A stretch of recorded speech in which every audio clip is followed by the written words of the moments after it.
일단 앞쪽에서 이제 이윤석 본부장님께서 전체 철학적인 관점에서 이제 로컬 히어로즈에 대한 설명을 좀 해주셨고, 로컬 창업이 이제 물이 들어왔습니다. 그래서 이제 노를 저어야 할 때인데, 저희 그 로컬 히어로즈 100에서 어떻게 이 템플릿들을 작성을 해야 되는지, 그리고 앞서 계속 언급해 주셨던 로컬 실록 지리지라고 하는 것들이 어떤 개념을 가지고 있고, 그리고 어떻게 작성을 해야 되는지에 대해서 좀 말씀을 드리려고 합니다. 그래서 지금 아마 활동 보고서에 대해서 1단계 활동 보고서와 2단계 활동 보고서로 좀 구분이 되어 있을 겁니다. 그래서 일단 1단계 활동 보고서에 대한 내용들을 어떻게 작성을 해야 되는지, 그리고 어떤 관점에서 주로 고민을 해야 하는지에 대해서 좀 말씀을 드리려고 합니다. 네. 앞쪽에서도 사실 이윤석 본부장님께서 말씀을 해주셨지만, 우리가 로컬 창업이다라고 하면 사실 지역의 문제를 기반으로 해서 이제 이 문제를 해결할 수 있는 아이템을 개발을 해야 되고요. 그리고 두 번째로는 일단 로컬 창업이기 때문에 지역적인 색깔, 즉 지역에서 가지고 있는 자원들을 잘 활용을 해서 이 지역의 자원을 활용한 문제를 해결하면서도 지역의 자원을 활용할 수 있는 창업 아이템을 만들어야 됩니다. 그리고 우리 로컬 히어로즈 백에서 가장 중요하게 고려하는 것 중에 하나가 바로 근거 기반의 지역 문제를 발굴하고 창업 아이템을 이제 만들어야 한다는 것입니다. 그래서 앞서서도 말씀을 해주셨지만 데스크 리서치나 현장 방문 그리고 인터뷰 등을 통해서 실제 객관적인 근거들을 확보하고 이 객관적인 근거들을 가지고 그 심사위원들을 설득을 시켜 주셔야 됩니다. 그리고 여러분들이 나중에 창업을 하실 때도 사실 창업의 실패율이 굉장히 높다라고 얘기를 많이 하잖아요. 이 실패 요인이 높았던 이유 중에 하나는 사실 객관적인 근거가 없었기 때문에 소위 말하는 내 뇌피셜로 그냥 이거 될 것 같아 라고 해서 출발이 됐던 아이템들이 많이 실패를 했었습니다. 그래서 여러분들이 이런 지역의 문제를 발굴하고 그리고 어떤 솔루션에 대한 방향성을 도출을 하실 때는 반드시 객관적인 근거를 가지고 주장을 하시는 게 필요하다라는 말씀을 좀 드리면서 시작을 하도록 하겠습니다. 자, 로컬 실록 지리지라고 하는 플랫폼이 있는데요. 아마 아까 QR코드로 쭉 설명을 해주셨을 겁니다. 이게 사실 지역의 문제를 발굴하기 위해서 이 만들어진 플랫폼이거든요. 근데 사실 지역의 문제가 계속 여러 차례로 발굴이 됐었습니다. 뭐 대학 캠프에서도 지역 문제를 발굴해서 로컬 창업 아이템들을 만들기도 했고요. 근데 실질적으로 이게 다 그냥 사장되는 경우들이 많이 있었습니다. 왜냐하면 공유가 되지 않았기 때문에. 그래서 이런 것들을 어떻게 하면 공유하고 또 누군가는 이 같은 고민에 대해서 논의할 수 있고 그리고 활용할 수 있게끔 만들어줘야 되잖아요. 그래서 만들어진 플랫폼이다라고 생각을 하시면 됩니다. 그래서 크게 보면 기능은 두 가지로 되어 있습니다. 지역의 문제를 발굴해서 이 문제를 작성하는 부분이 있고요. 그리고 이 발굴한 문제를 기반으로 해서 여러분들이 해결책을 넣을 수 있게끔 만들어 놓은 템플릿들도 있습니다. 그래서 지역의 문제는 그럼 어떻게 발굴하는지 한번 살펴보도록 하겠습니다. 자, 전체적인 템플릿은 이렇게 구성이 되어 있습니다. 여러분들이 실제 지역 문제를 이제 발굴을 했을 때 내가 생각했을 때의 가장 큰 문제점은 뭐다라고 생각을 하실 거잖아요. 자, 그러면 이 지역에서 가장 문제가 된다라고 생각하는 내용들을 주장에다가 작성을 해주시고요. 그리고 이 주장은 사실 간단하게 이제 작성을 해주시는데 이 주장에 대해서 부연 설명을 좀 달아주시는 거죠. 그리고 우리가 이게 지도 기반으로 구성이 되어 있기 때문에 위치를 입력을 하게 되면요. 그 지도 위에 이렇게 점으로 해서 이 지역 문제들이 다 뜨게 됩니다. 그리고 여러분들이 만들어 놨다라고 하는 것들을, 즉, 여러분들이 원작자다라고 하는 거, 우리 레퍼런스 계속 쓰잖아요. 출처 표기해주고, 그리고 인용해야 되고, 이런 것들이 계속 있기 때문에 여러분들이 이 문제를 발굴해서 실제 이 문제가 진짜 문제다라고 객관적인 근거들을 제시하셨던 것들을 내가 저작권을 가지고 있다라고 하는 것들을 이제 기재하기 위해서 구성원들을 기재하고요. 그리고 우리 해시태그, 인스타그램 같은 데 보면 해시태그 붙여서 이제 검색을 할 수 있게끔 만들어 주잖아요. 그래서 주요 키워드 같은 것들을 작성을 하게 됩니다.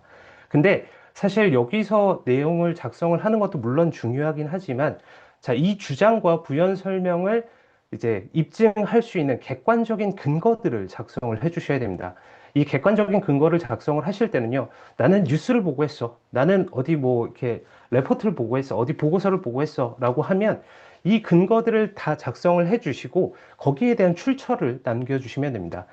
일반적으로 뭐 인터넷 URL을 통해서 이제 작성을 해주셔도 되고요.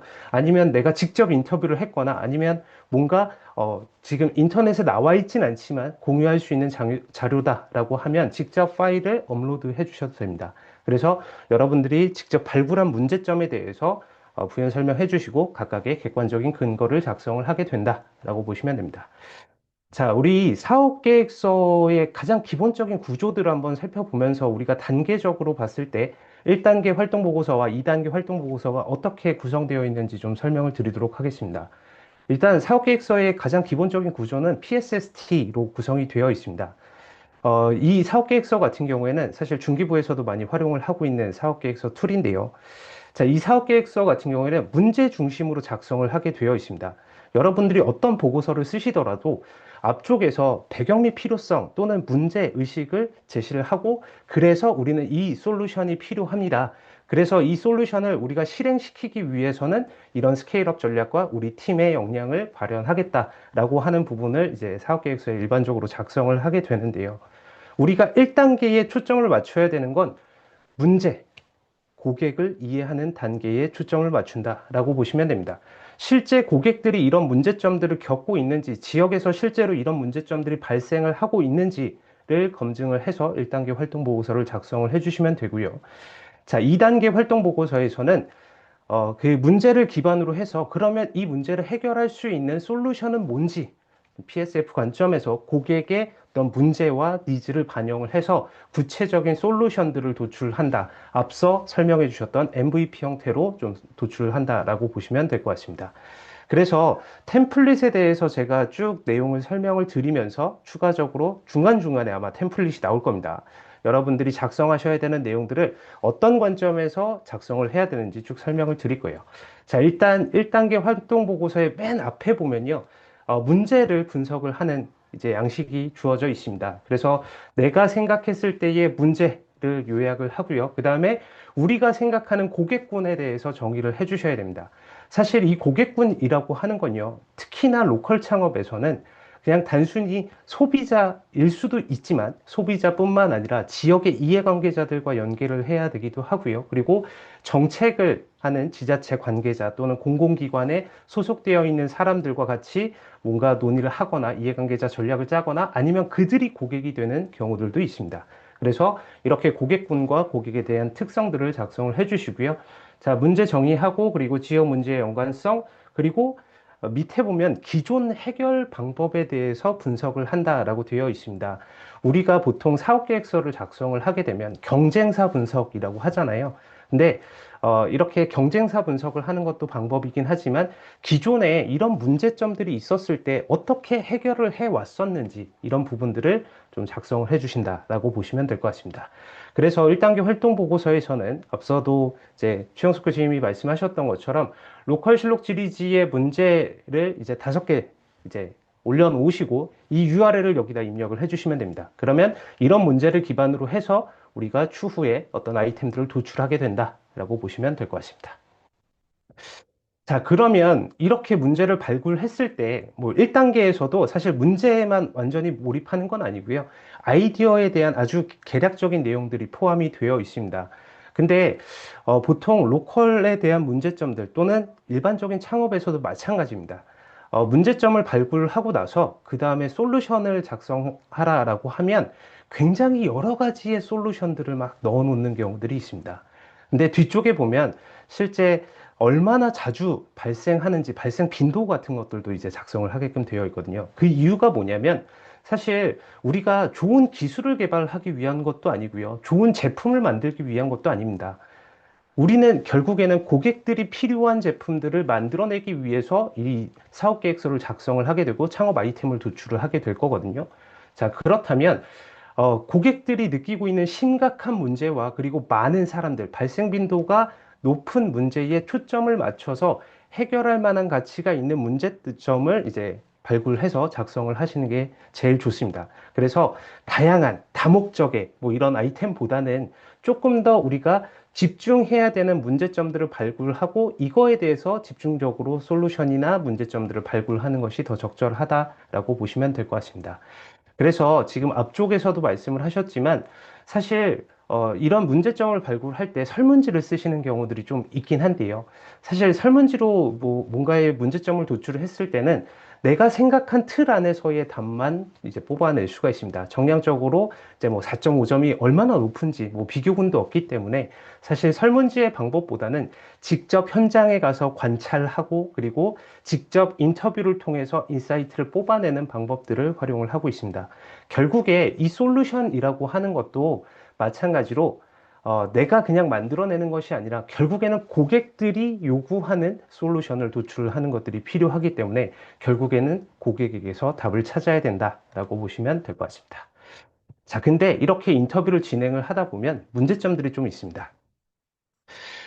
일반적으로 인터뷰를 막 하라라고 얘기를 하면 본인의 아이템, 본인이 생각했던 아이디어에 적절하다, 부합한다라고 하는 그 인터뷰 결과들만 정리하는 경우들이 있어요. 그리고 쓴소리 하는 경우에는 그냥 한 귀로 듣고 한 귀로 흘려버리는 경우들도 굉장히 많습니다. 그 이유 중에 하나가 바로 이런 확증 편향 문제 때문에 그렇습니다. 사실 이 사람이 내가 내 아이템에 대해서 긍정적으로 얘기해 줬어. 막 그래서 신나서 오는 학생들이 굉장히 많은데요. 사실 그 긍정적으로 얘기해 줬다라고 하는 것보다는 실제 그 사람의 문제와 그리고 쓴소리를 듣고 우리가 미처 발견하지 못했던 것들을 발굴해내는 것이 굉장히 중요합니다. 그래서 불편한 진실에 조금 더 초점을 맞춰야 하는데 대부분의 사람들은 그냥 안심시키는 거짓에 조금 그냥 안심을 하는 경우들이 많이 있죠. 그래서 우리는 이런 확증 편향에 대한 문제점들을 없애기 위해서 인터뷰를 통해서 또는 현장 방문을 통해서 이제 관찰을 통해서 타당성을 검증하고 이런 가설 검증을 해야 된다라고 보시면 될 것 같습니다. 네. 그리고 우리 앞서서 제가 잠깐 말씀드리긴 했지만 이해관계자 분석을 또 수행을 해야 되는데요. 이해관계자 관점에서는 사실 로컬 창업이라고 하는 건 혼자의 힘으로 되지 않는 경우들이 굉장히 많습니다. 앞쪽에서 말씀하셨던 뭐 해녀의 부엌 사례 같은 경우에도 그 대표자의 혼자 힘으로 한 것이 아니라 그 해녀들과의 같이 협력 그리고 지자체의 어떤 협력들도 같이 필요했었고요. 양양 서피비치 같은 경우에도 마찬가지로 군사시설로 묶여있던 해변 지역을 이제 조금 더 자유롭게 활용할 수 있게끔 지자체의 도움이 있었기 때문에 실질적으로 가능했던 아이템이었습니다. 자, 그렇다라고 한다면 우리가 이런 로컬 창업 아이템을 만들어낸다라고 했을 때 어떤 이해관계자들이 존재하는지를 일단 분석을 해야 되고요. 그리고 이해관계자 분석을 하라라고 하면 보통 협력 관계에 있는 이해관계자들만 분석하는 경우들이 되게 많습니다. 근데 일반적으로 이해관계자라고 하면 갈등 관계에 있는 이해관계자들도 굉장히 많습니다. 내 아이템에 대해서 반대하는 경우들도 많고요. 제가 해녀의 부엌 사례를 잠깐 말씀을 드렸었는데 해녀의 부엌도 그 대표님이 이제 실제 아이템을 만들려고 할 때 해녀들이 굉장히 많이 반대를 했답니다. 그냥 버려져 있는 창고였음에도 불구하고 거기를 빌려주지 않았다라고 해요. 우리는 그런 변화에 대해서 별로 좋아하지 않는다라고 하면서 그래서 계속 커피 타드리면서 이렇게 설득하는 과정들을 거쳤다라고 얘기를 하거든요. 결국에는 우리가 협력 관계에 있는 이해관계자들 뿐만 아니라 갈등 관계에 있는 이해관계자들까지 끌어들일 수 있는 방안들도 같이 고민을 해야 된다라고 보시면 될 것 같습니다. 그래서 이런 이해관계자의 연계 전략들은요, 결국에는 기브 앤 테이크 관계입니다. 이해관계자들을 분석을 하고요. 어떤 주체들이 있는지, 그리고 그들을 이끌어내기 위해서, 그들을 참여시키기 위해서는 어떤 걸 주고 내가 받아와야 하는지, 이런 전략들을 잘 고민을 하셔야 됩니다. 사실 1단계 활동 보고서 내에서는 이런 부분들이 간략하게 이제 기술이 되게 되어 있습니다. 하지만 2단계 보고서, 활동 보고서에서는 이런 관계 형성, 기브 앤 테이크 전략, 이해관계자들과 어떻게 협력할 것인지를 보다 조금 더 구체적으로 작성을 하셔야 되거든요. 근데 1단계 활동 보고서에서도 마찬가지로 이해관계자들은 누가 있는지 이런 부분들이 좀 나와 있어서 좀 먼저 말씀을 드렸고요. 자, 그러면 1단계 활동 보고서의 두 번째 이제 그 템플릿을 보면요. 아이디어에 대해서 문제에 대한 아이디어를 간략하게 좀 소개를 합니다. 실제 아주 구체적인 솔루션에 대해서는 2단계 활동 보고서에서 작성을 하게 되겠지만 1단계 활동 보고서에서도 아이디어에 대한 개요 수준에서는 이제 작성을 한다라고 생각을 하시면 될 것 같습니다. 그래서 아이디어를 소개하고 앞쪽에서 얘기했던 어떤 문제점들을 내가 해결하려고 하는 것인지 그리고 앞서 말씀드렸던 것처럼 발생 빈도, 주기 같은 것들 자주 발생해야 사실 이게 해결한다라고 접근을 했을 때 결국엔 돈이 될 수 있고 지역의 가치를 높일 수 있습니다. 그래서 발생 빈도 같은 것들도 이제 작성을 하게 되고요. 그리고 아이디어에 대해서 상세 소개라고 되어 있는데 이거는 약간 그 도식화를 해서 우리 아이템은 어떤 것이다 라고 하는 것들을 좀 보여주실 수 있는 방안으로 좀 구체화시켜 주시면 좋고요. 그리고 아이디어에 대한 필요성과 지역 가치, 결국에는 우리가 이런 문제를 해결함으로써 어떻게 지역에 이익이 되는지, 지역사회에 어떤 보탬이 되는지 이런 부분들을 작성을 해주시고 마찬가지로 이해관계자 협력 방안 같은 경우에 앞서 설명드렸던 것처럼 어떤 이해관계자들이 존재하는데 갈등 관계에 있는 사람들은 이런 전략들을 쓸 거고요. 협력 관계에 있는 사람들은 뭐 우리와 조금 우호적인 관계이기 때문에 이런 전략을 쓸 겁니다. 라고 작성을 해주시면 됩니다. 그리고 수익 구조 같은 경우에도 굉장히 중요하죠. 사실 우리가 제가 로컬 창업과 관련된 프로그램들을 운영할 때 가장 많이 나오는 것 중에 하나가 정책입니다. 근데 우리는 정책적인 관점에서의 솔루션을 도출하기보다는 창업, 즉 돈을 벌 수 있는 구조에 대해서 고민을 해야 됩니다. 그래서 수익 구조를 어떻게 창출할 것인지에 대한 방안들을 같이 작성을 해주신다라고 보시면 됩니다. 자, 그리고 이 고객 검증과 관련된 이슈들이 있는데요. 일단 뭐 사실 여기에 참여하신 분들이 인터뷰와 관련해서 다양한 이제 뭐 수업을 들으신 경우들도 있을 거고요. 아니면 인터뷰와 관련된 그 영상들, 교육 영상들은 아마 그 저희 스카우트 플랫폼에 들어가 있을 겁니다.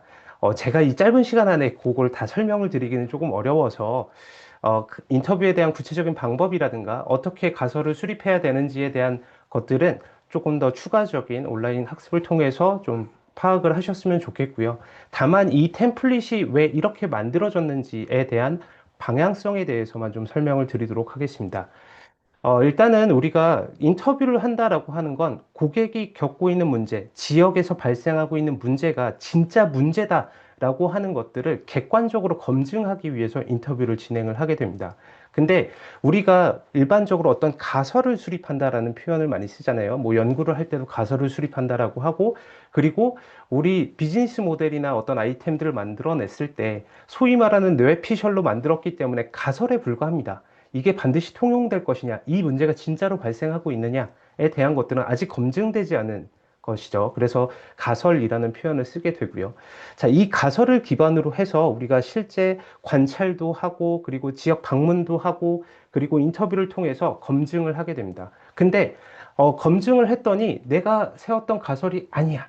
라고 하면 다시 가설 수립 단계로 넘어가야겠죠.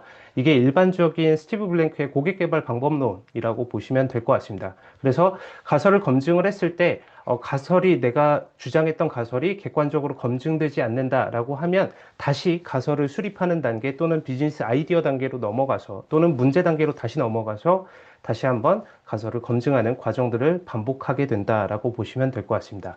그래서 우리 사실 템플릿에는 활동 보고서에서는 15명 이상이라고 표현이 되어 있는데요. 사실 그것보다 더 많이 하셔야 아마 가설 검증이 되지 않을까라고 생각이 됩니다. 그래서 인터뷰에 대한 중요성을 계속 강조하기 위해서 인터뷰에 대한 상들을 계속 만들어 놓는 겁니다. 여러분들이 실제 인터뷰를 해 보셔야 이런 문제점들이 실제 발생하는구나 라고 이해를 하실 수 있을 것 같아요. 그래서 그런 관점에서 한번 봐주시면 좋을 것 같고요. 자, 인터뷰에 대한 지역 문제 검증 같은 경우에는 사실 가설 설계 팁이나 그다음에 인터뷰에 대한 구체적인 어떤 방향성 그리고 어떻게 작성을 해야 되는지에 대해서는 제가 이 자료를 좀 공유를 해드리고 이제 여러분들이 읽어보시면 아마 좀 도움이 되시지 않을까라고 생각이 됩니다. 그래서 인터뷰를 진행을 하실 때 주의해야 되는 사항들만 간략하게 좀 말씀을 드리도록 하겠습니다. 일단 기본적으로는 인터뷰는 열린 질문, 개방형 질문을 하라라고 얘기를 많이 합니다. 그냥 뭐 위에 있는 사례처럼 아침 식사하셨어요? 그럼 네, 아니요. 이렇게 답변을 했을 경우에는 사실 우리 설문지랑 큰 다를 게 없고 내가 얻어낼 수 있는 인사이트가 많지 않습니다. 아침 식사를 했던 안 했던 크게 나에게 어떤 인사이트로 다가오지 않거든요. 그냥 단순히 우리 고객의 비중 정도만 나타낼 수 있습니다. 근데 그런 방식이 아니라 실제 구체적인 문제를 파악하기 위해서 아침 식사를 어떻게 드셨습니까? 어떤 것들을 드셨어요? 라고 하는 구체적인 질문들을 통해서 실제 이런 프로세스를 겪고 있구나. 이런 것들을 주로 섭취하고 있구나. 라고 하는 것들을 이제 확보하는 것들이 필요하다. 그래서 인터뷰 질문을 하실 때는 열린 질문을 해야 된다라고 하는 부분이 있고요. 그리고 인터뷰를 진행을 하실 때 의견을 물어보시는 경우들이 많이 있습니다. 특히나 주의해야 되는 점은요, 뒤쪽에 솔루션에서 더 설명을 드리겠지만, 여러분들의 솔루션을 쭉 설명한 상태에서 이거 구매하시겠어요? 이거 좋다고 생각하세요? 라고 물어보는 순간 그 인터뷰 대상자는, 인터뷰를 하는 사람은 결국에 네, 좋은 것 같아요. 구매할 것 같아요. 이렇게 아주 착한 사람처럼 얘기를 해줍니다. 그리고 막 신나서 오죠. 내 아이디어가 드디어 인정을 받았다 라고 얘기를 할 수 있지만, 사실 우리가 문제를 검증하는 단계에서 그들의 의견을 듣기보다는, 고객들의 실질적인 의견을 듣기보다는 그 사람들이 겪었던 어떤 경험이나 실제 사실, 팩트를 중심으로 해서 파악하는 것이 필요하다라고 보시면 될 것 같습니다.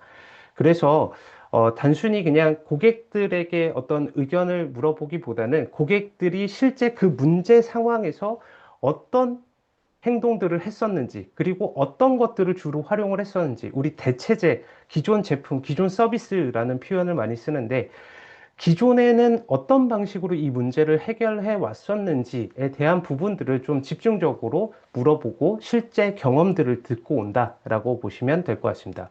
그리고 중요한 것 중에 하나가, 질문에 대한 답을 얻더라도 계속 반복해서 질문을 해주셔야 돼요. 제가 요 얘기를 할 때는 항상 세 살로 돌아가라 라고 얘기를 하는데요.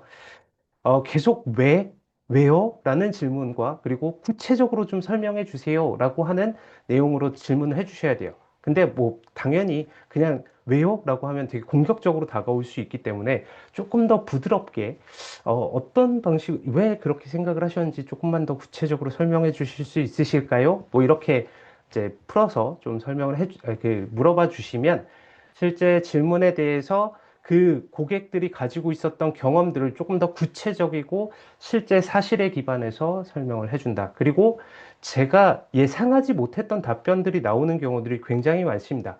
그럴 경우에는 특히나 이런 부분에 대해서 조금만 더 자세하게 설명을 해달라고 하면, 사실 우리가 기존에 생각하지 못했던 문제점들이 발굴이 되는 경우들도 있습니다. 예를 들면 아까 일본의 먹을 수 있는 세제처럼 수건을 만들었지만 실제 고객들에게 계속 이런 것들을 물어봤더니, 애들이 자꾸 빨아먹어서 문제가 생기고 있다. 이런 것들은 사실 기존의 창업자들이 생각하지 못했던 문제점이거든요. 근데 이런 것들을 구체적으로 물어보다 보니까 오히려 이런 기회가 있네, 이런 문제점이 있네. 그러면 이 문제점을 기반으로 해서 새로운 창업 아이템을 만들어낼 수 있다라고 보시면 될 것 같습니다. 자, 그리고 설명하지 말라라고 얘기를 합니다. 제발 경청을 하시는 게 필요하긴 한데요. 실제 인터뷰 질문을 하고 나서 앞에서 인터뷰 대상자가 그 말을 제대로 못하는 경우에는 막 인터뷰를 하시는 분이 계속 설명을 하는 경우들이 있습니다. 그렇게 하지 마시고 잠깐 기다려 주시더라도 그 사람이 편하게 말을 할 수 있게끔 경청을 해주시는 것들이 필요하다라고 보시면 될 것 같습니다. 그래서 인터뷰에서 질문은 실질적으로 10% 정도, 그리고 듣는 답변은 한 90% 정도의 비중으로 이제 진행을 해야 된다라고 하는 내용들이 포함이 되어 있습니다. 자, 그리고 나서 이제 인터뷰를 진행을 하시고 나면 인사이트라고 하는 것들을 정리를 하셔야 되는데요. 자, 인사이트라고 하는 건 통찰력입니다. 한국말로 하면. 네, 그래서 여러분들이 실제 인터뷰를 쭉 진행을 해 봤더니 자주 반복돼서 나오는 용어들이 있을 거고요. 그리고 내가 생각하지 못했던 답변들이 나오는 경우들이 있습니다. 이런 것들을 내가 잘 분석해서, 우리 실제 문제에 이런 문제점들이 있구나. 그리고 이 문제점들을 해결하기 위한 솔루션을 만들어야겠구나. 라고 하는 인사이트를 분석을 해야 되는데, 실제 인터뷰를 하는 것도 굉장히 어렵긴 하지만 이 인터뷰 내용들을 기반으로 해서 우리가 데이터를 분석하는 시간도 굉장히 오래 가져야 합니다. 그래서 여러분들 뭐 보통 인터뷰 단위라고 하면 일반적으로 2인 1조로 단위라고 얘기를 합니다. 그래서 인터뷰를 진행하시는 분과 한 분은 계속 적으셔야 돼요. 사실 녹취를 하는 경우들도 있고 한데, 녹취를 하게 되면 본인이 얘기하려고 하는 것들을 한 번 더 제 머릿속에 생각을 하고 얘기하지 않는 경우들이 발생을 하기도 하고요. 그리고 녹취에 대해서 부담스러워하는 경우들이 굉장히 많습니다.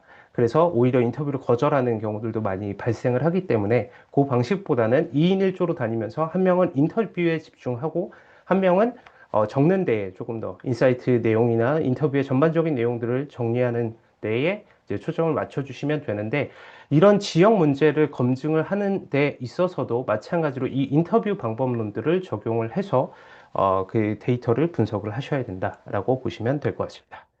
자, 그래서 1단계 활동 보고서에 보시면요. 이렇게 실질적으로 가설에 대한 내용들이 나옵니다. 고객에 대한 특성, 뭐 사실 고객에 대한 특성들도 굉장히 여러 가지로 나뉘긴 하지만 우리 로컬 관점에서 크게 보면 사용자들이 있을 거고요. 지역 주민, 그리고 지자체, 뭐 정책을 담당하시는 분들이나 이런 분들의 이해관계자들이 있을 거예요. 그리고 뭐 사실 여기서 정의되진 않았지만 실제 사용자와 구매자가 다른 경우 케이스들도 좀 있고요. 그래서 이런 것들을 좀 고민을 하셔서 작성을 해주시면 되고요. 그 다음에 인터뷰 대상자에 대한 특성들을 이제 작성을 해주시는데요. 고객군의 유형은 여기 사용자, 지역 주민, 지자체 또는 뭐 의사결정자, 구매자, 뭐 이렇게 다양하게 좀 정의가 될 수 있겠죠. 그럼 고객군의 유형을 작성을 해주시고, 그리고 이 인터뷰 대상자에 대한 특성들, 인구 통계학적 특성 같은 것들을 일반적으로 작성을 하게 됩니다.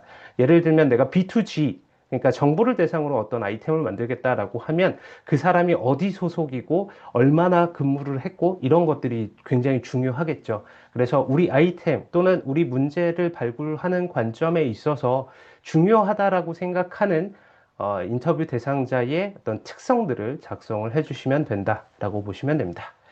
자, 그리고 앞서서 이제 가설에 대해서 그냥 간략하게 좀 말씀을 드리긴 했었는데, 우리가 실제 검증해야 되는 가설을 이제 설정을 하고요. 그거에 대한 질문을 작성을 해주시면 됩니다.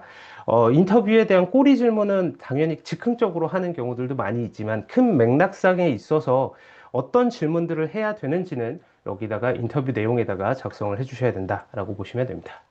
자, 그리고 인사이트 정리 측면에서 인터뷰에 대한 주요 답변들을 좀 작성을 해주시고, 그리고 썸머리, 가장 많이, 빈도적으로 봤을 때 가장 많이 나온 답변들에 대해서 정리를 해주시고, 그리고 내가 생각하지 못했던 아하 모먼트라고 하는 내용들이나 아니면 우리가 실제 인터뷰를 쭉 진행을 해봤더니 우리 비즈니스에서는 이 문제점들은 반드시 해결해야 해 라고 하는 부분들을 인사이트로 적용을 해서 이제 작성을 해주시면 되고요. 그리고 초기에 이제 수립했던 가설에 대해서 얘는 우리가 충분히 가설이 맞다라고 유효한지 아니면 기각을 해야 되는지 아니면 재검증이 필요한 가설인지 뭐 샘플 사이즈가 적었다거나 아니면 답변이 반반으로 갈렸다거나 하는 경우에는 이제 재검증을 해야 되는 상황들이 발생을 하겠죠. 그래서 이런 검증 결과 같은 것들을 1단계 활동 보고서에서는 이제 포함을 해서 작성을 해주시면 된다라고 보시면 됩니다. 자, 그리고 우리가 실제 이런 현장 방문을 하게 될 건데요. 현장 방문을 할 때 문제를 발굴하기 위해서 현장을 방문하는 경우들도 있긴 하지만 실제 로컬 창업과 관련해서 우수 사례들을 벤치마킹 하기 위해서 이제 현장을 방문하는 경우들도 있습니다. 그런 경우에는 사실 앞서서 우수 사례, 뭐 군산 짬뽕에 대한 사례, 그 다음에 해녀의 부엌에 대한 사례 같은 것들을 말씀을 해주셨는데 이런 것들도 사실 우리 비즈니스에서 또는 우리 대학 소재지를 기준으로 해서 지역의 문제를 발굴하기 때문에 타 지역에서 봤더니 이런 문제점들을 잘 해결하고 있네. 그러면 이걸 잘 가져다가 우리 벤치마킹이라는 표현을 쓰기도 하지만 역설계를 해서 잘 뜯어본 다음에 우리가 필요한 것들을 잘 조합을 해서 아이템을 이제 만드셔도 되거든요. 그러면 이런 현장 방문을 했을 때 우수사를 벤치마킹 할 수 있는 현장 방문에 대한 계획을 세우셔도 됩니다. 그래서 이런 현장 방문, 반드시 이제 현장 방문을 해야 되는데요. 문제 발굴을 위한 현장 방문을 할 수도 있고요. 아니면 벤치마킹을 위한 현장 방문을 할 수도 있습니다. 그래서 이런 현장 방문에 대한 결과 보고서 같은 것들도 1단계 활동 보고서에 포함이 되어 있습니다. 제가 지금 해녀의 부엌에 사례를 넣어놨는데요. 해녀의 부엌이 이제 로컬 창업에서 우수 모델이다라고 얘기를 많이 하고 있는데, 사실 해녀들이 공연을 하고 해녀들이 이제 물질을 해서 잡은 해산물을 가지고 저녁 식사를, 디너 코스를 이제 대접하는 형태의 어떤 식당이긴 한데, 이 대표도 사실 어디서 아이디어를 얻었냐면, 그 뉴욕에서 뮤지컬 지망생들이 아르바이트를 하는 식당이 하나 있다고 합니다.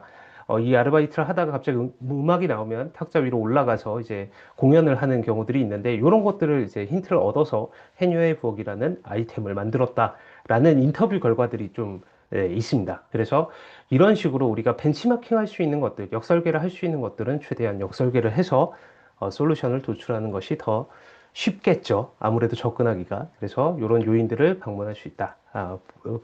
방문해서 이제 인사이트를 얻을 수 있다라고 보시면 될 것 같습니다.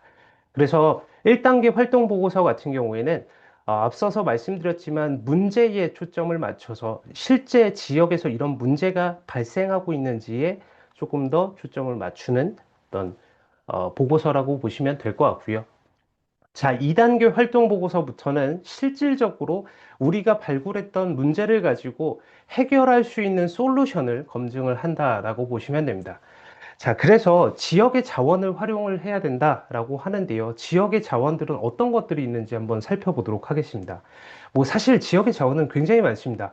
우리 아이템이 어떤 거냐에 따라서 활용할 수 있는 아이템들이 되게 다양하겠죠. 그래서 지역에 뭐 자연환경이 있을 수도 있고 문화적 자원이 있을 수도 있고 역사적인 스토리가 될 수도 있고요. 아니면 지역사회에 있는 어떤 이해관계자가 될 수도 있습니다. 자, 이런 다양한 지역의 자원들을 활용을 해서 로컬 창업에 대한 아이템을 구조화한다라고 보시면 됩니다. 그래서 주로 이제 어떤 것들을 활용하나 봤더니 농수산물을 제일 많이 활용을 하긴 하더라고요. 감자빵 다들 알고 계실 텐데 이 감자빵 같은 경우에도 강원도에서 감자가 너무 과잉 생산돼서 버려지다 보니까 이걸 가지고 뭘 만들 수 있을까 고민하다가 이제 나타난 게 감자빵이고요. 이윤석 본부장님 잠깐 말씀해 주셨던 제주도의 오목가사리에 대한 문제점들을 해결하기 위해서 푸딩도 만들고 화장품도 만들고 비누도 만들고 있습니다. 자, 이렇게 지역 내 농산물, 농수산물 같은 것들을 활용을 하는 경우들도 있고요. 유유자원, 유유시설 같은 것들도 있습니다. 어, 제가 지역은 지금 정확하게 생각이 안 나는데, 무무흐스라는 버거집이 하나 있습니다. 버려져 있는, 폐 가를 활용을 해서 이제 햄버거집을 운영한 케이스들도 있는데요. 지금 인구 소멸에 대한 문제점 때문에 버려지는 유유자원들이 굉장히 많이 있는 상황입니다. 그래서 이런 유유자원들을 어떻게 조금 더 가치 있게 활용을 할 수 있을까를 고민을 해 주셔도 되고요. 그리고 그 안에 있는 문화, 역사, 관광자원, 우리 아까 살펴봤던 한복남의 케이스처럼 전주 한옥마을이라고 하는 인프라를 활용을 해서 실제 한복을 대여하는 사업들도 같이 활용을 할 수 있겠죠. 그래서 지역의 자원을 최대한 활용할 수 있도록 이제 만들어 주시는 것들이 필요하다.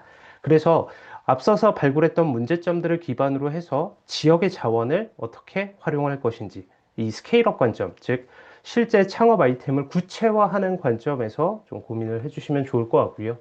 그리고 지역의 가치를 반드시 고려하셔서 이제 지역에게 어떤 가치를 제공할 수 있는지를 고려해야 됩니다. 그래서 결국에는 어, 앞서 이제 계속 설명이 됐던 게 인구 소멸이고 지역의 수도권과 비수도권의 격차들이 늘어나고 있다라고 하는 문제점들이 계속 나타나고 있잖아요.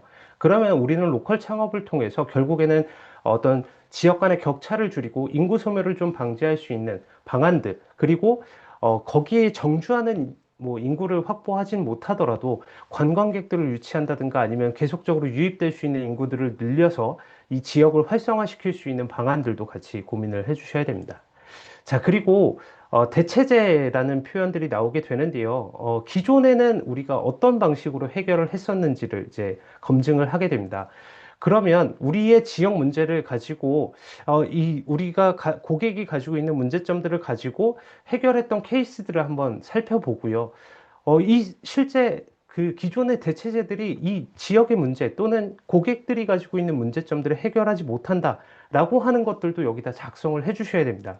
그래서 우리는 기존의 서비스나 기존의 제품이 해결하지 못했던 문제점들을 우리는 해결할 수 있습니다. 라고 하는 타당한 근거를 가지고 주장을 해 주셔야겠죠. 그래서 이러한 관점들을 종합해서 2단계 활동 보고서에 이제 초에 이제 지역에 어떤 인프라를 활용할 수 있는지, 그리고 지역에 가치를 제공할 수 있는 것들이 뭐가 있는지, 그리고 기존의 해결 방안들은 어떻게 해결을 하고 있었는지에 대한 부분들을 이제 작성을 한다라고 보시면 됩니다. 근데 그 자원 그리고 가치 기존 해결 방안이 왜 그렇게 판단했는지, 즉 객관적인 근거를 가지고 주장을 해주셔야 된다라고 보시면 될 것 같습니다. 자, 솔루션을 제공하는 관점에서도 우리가 실제 창업 아이템을 구체화시키는 관점에서도 이런 객관적인 근거들을 가지고 자원을 활용하고 가치를 제공하고 기존 해결 방안을 이제 기존 해결 방안의 문제점들을 분석을 하는 이제 근거를 같이 제시를 해 주셔야 된다라고 보시면 됩니다. 자, 그리고 실질적으로 이런 문제점 그리고 앞서서 얘기했던 가치, 자원, 그리고 기존의 해결책에 대한 문제점들을 기반으로 해서 우리 솔루션에 대해서 구체적으로 이제 설명을 하는 단계겠죠. 앞쪽에 있는 아이디어 1단계 아이디어 개요서와 거의 유사하긴 합니다. 다만 이제 아이디어에 대한 구성도나 이런 것들을 조금 더 구체적으로 작성을 한다라고 보시면 될 것 같아요. 그리고 아이디어에 대해서 실제 해결 방안에 대한 차별성이라든가 혹시 뭔가의 역효과가 발생할 수 있는 문제점들은 없는지, 문제의 소지는 없는지 이런 부분들을 한번 체크해서 여기다 작성을 해주시면 될 것 같고요. 그리고 이제 실질적인 솔루션을 제시하는 단계이기 때문에 구체적인 실행 계획이 포함이 되어 있습니다. 그래서 실행 계획을 포함해서 이 아이템이 실제 구현 가능하고 실현 가능하다라고 하는 것들을 객관적인 근거를 기반으로 해서 주장을 해 주셔야 된다라고 보시면 될 것 같습니다. 그리고 마찬가지로 이제 들어가야 하는 자원 같은 것들도 돈이 어느 정도 소요가 되는지, 그리고 이 자원들은 어떻게 확보를 할 것인지, 우리 일반적인 창업에서는 이제 자금 조달과 자금 조달 방안이라고 되어 있는데, 사실 로컬은 그거보다 더 넓은 범주에서 자금 이외에 어떤 자원들을 활용을 할 것인지에 대해서 작성을 해주시면 될 것 같습니다. 네, 그리고 이제 마지막으로 MVP를 만들게 되는데요. MVP 같은 경우에는 여러분들이 아마 2단계 활동을 하시면서는 30만 원의 MVP 제작과 관련된 지원금을 받으실 겁니다. 그래서 우리가 앞서 도출했던 솔루션을 기반으로 해서 MVP라고 하는 최소 기능 제품, 이게 동영상의 형태가 될 수도 있고요. 아니면 우리는 ICT, 뭐 앱 서비스를 할 거야 라고 하면 앱 서비스에 대한 프리토타입, 그냥 간단하게 화면 정도 구성해 보는 정도, 아니면 영상으로 만들어 보는 그 프리토타입들도 있거든요. 이런 것들을 만들어서 이제 실제 고객에 대해서 솔루션을 검증을 하는 경우들도 있습니다.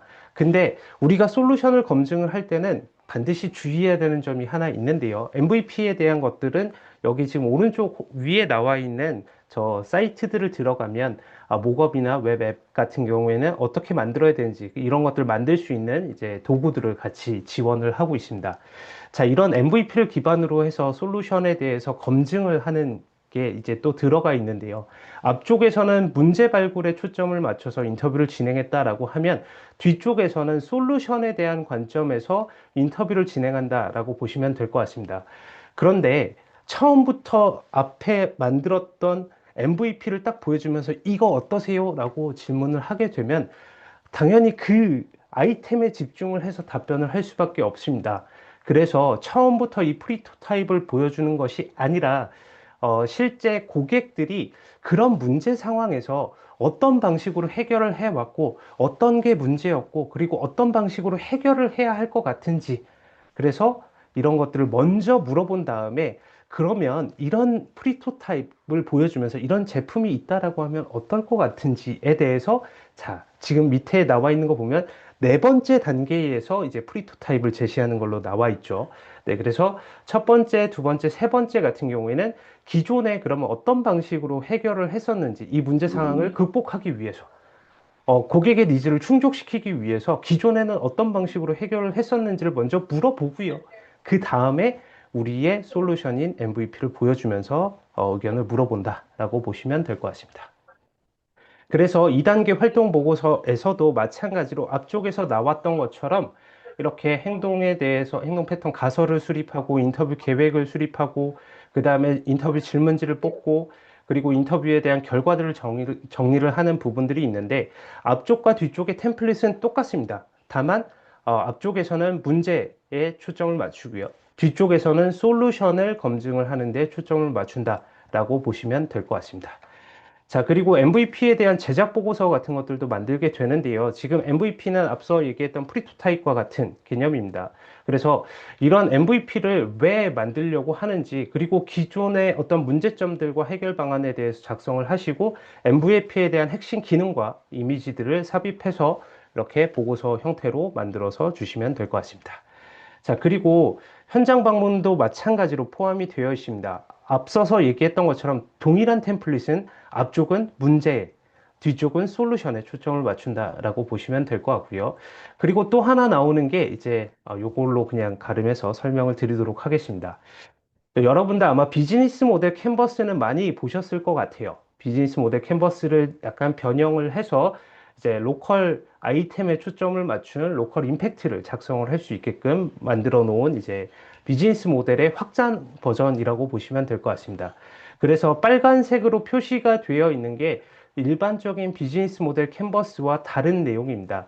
그래서 일반적인 비즈니스 모델 캔버스를 작성을 해서 넣어 주시되 우리가 발굴했던 지역의 문제와 그리고 지역의 어떤 환경, 그리고 특성, 그리고 우리가 활용할 수 있는 자원 같은 것들을 윗단에다가 작성을 해주시고요. 그리고 맨 마지막에다가 결국에는 우리가 로컬 창업을 한다라고 하는 건 물론 개인의 영리 목적도 있긴 하지만 지역의 문제를 해결함으로써 지역의 가치를 높일 수 있는 방안들을 도출하는 것이기 때문에 소셜 임팩트, 즉 사회적으로 어떤 효과들을 창출할 수 있는지 이런 사회적 성과가 될 수도 있고요. 아니면 지역사회 강점에서 고용 창출을 한다거나 아니면은 어떤 재정적인 당연히 성과를 나는 거둔다거나 네. 그 관점에서 이제 소셜 임팩트까지 작성을 해주시는 게 2단계 활동 보고서의 특성이라고 보시면 될 것 같습니다.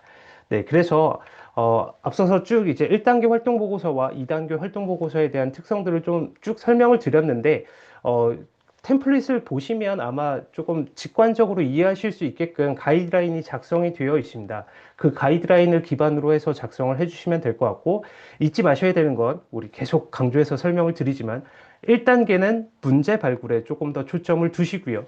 2단계는 솔루션을 검증하는 데 조금 더 초점을 두셔서 활동 보고서를 작성을 하시면 될 것 같습니다. 네, 제 강의는 여기서 마치도록 하겠습니다.